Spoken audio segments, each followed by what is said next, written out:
कैसे हैं आप सब। स्टॉक मार्केट सीरीज़ की इस वीडियो में आपका बहुत स्वागत है।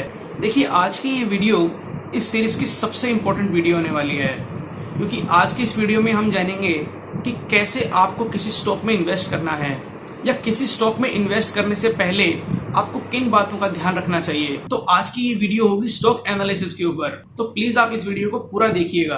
तो यार, वीडियो शुरू करने से पहले मैं आपसे एक सवाल करना चाहता हूँ।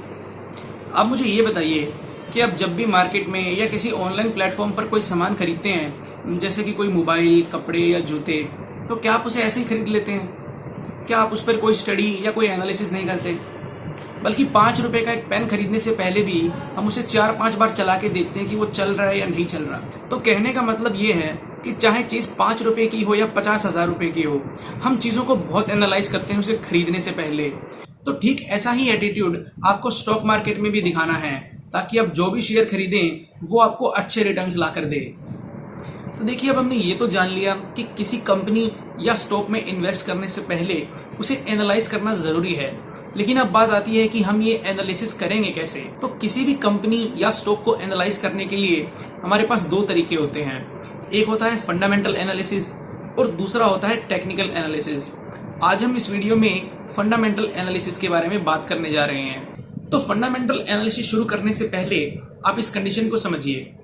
मान लीजिए आपके पास 20,000 रुपये हैं और आपको ये 20,000 रुपये किसी 2 बिजनेस मॉडल में से एक बिजनेस मॉडल में इन्वेस्ट करने हैं। अब जो पहली दुकान है उसकी मार्केट में बिल्कुल सेल्स नहीं है और ना ही उसका प्रॉफिट ग्रो हो रहा है।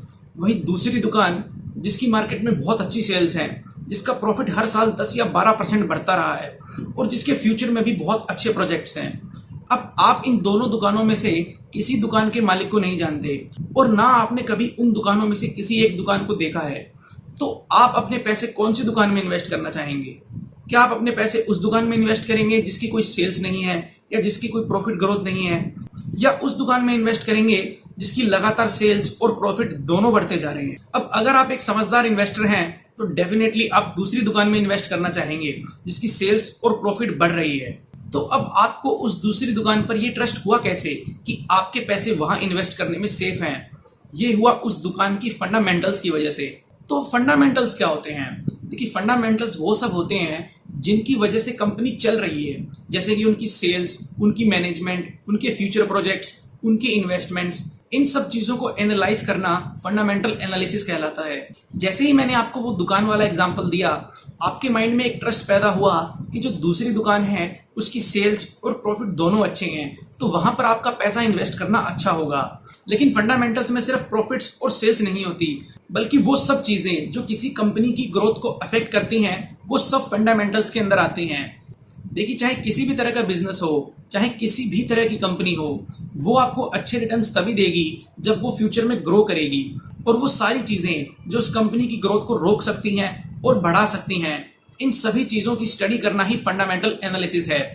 फंडामेंटल एनालिसिस में आप किसी भी कंपनी या बिजनेस के कोर एलिमेंट्स, यानी कि वो सभी चीज़ें जिसकी वजह से कंपनी की ग्रोथ अफेक्ट होती है, उन सभी चीज़ों को स्टडी करते हैं और उसके बाद एक डिसीजन लेते हैं कि क्या इस कंपनी में इन्वेस्ट करना चाहिए या नहीं करना चाहिए। दुनिया में बड़े बड़े इन्वेस्टर्स जैसे कि Warren Buffett, Rakesh Jhunjhunwala, Reliance group, Benjamin Graham, ये सब किसी कंपनी के फंडामेंटल्स को एनालाइज करने के बाद ही उस कंपनी में इन्वेस्ट करते हैं। ये सभी इन्वेस्टर्स ये देखते हैं कि कंपनी आज से 5 या 10 साल के बाद कहाँ होगी। अब इसे समझने के लिए हम एक कंपनी का एग्जाम्पल लेते हैं जिसका नाम है HUL, यानी कि हिंदुस्तान यूनिलीवर लिमिटेड। इस कंपनी का कोई ना कोई एक प्रोडक्ट आपको इंडिया के हर घर में मिल जाएगा, जैसे कि toothpaste, detergent powder, soap, powder, perfumes और बहुत सारे प्रोडक्ट्स। और अगर आप इस कंपनी का डेटा देखेंगे तो इस कंपनी ने पिछले 5 से 10 सालों में बहुत बढ़िया रिटर्न्स दिया है अपनी इन्वेस्टर्स को। अब क्योंकि इस कंपनी की सेल्स बहुत अच्छी है, इस कंपनी ने पिछले कुछ सालों से अच्छा रिटर्न्स दिया है और इस कंपनी के प्रोडक्ट्स भी कंज्यूमर फ्रेंडली हैं, तो हम कह सकते हैं कि इस कंपनी के फंडामेंटल्स स्ट्रॉन्ग है और चांसेस है कि ये कंपनी आगे आने वाले टाइम में भी अपने इन्वेस्टर्स को अच्छा रिटर्न्स देगी। अब आपने न्यूज़ में देखा होगा कि बहुत सारी फॉरेन कंपनीज रिलायंस इंडस्ट्रीज में अपना पैसा लगा रही है। तो अब वो इस कंपनी में अपना पैसा क्यों लगा रही है? वो सभी इन्वेस्टर्स रिलायंस में इसलिए पैसा लगा रहे हैं क्योंकि उन्हें लगता है कि आने वाले 5 या 10 सालों में रिलायंस कंपनी का मार्केट पे सबसे बड़ा होल्ड होगा और सबसे ज्यादा प्रोडक्ट्स रिलायंस कंपनी के ही बिक रहे होंगे। इसलिए वो आज पर नहीं बल्कि आने वाले 5 या 10 सालों पर पैसा लगा रहे हैं रिलायंस कंपनीज में। तो उन्हें ये सब कैसे पता? वो तो कभी इंडिया में आए ही नहीं और ना ही उन्होंने रिलायंस का कोई प्रोडक्ट यूज किया है।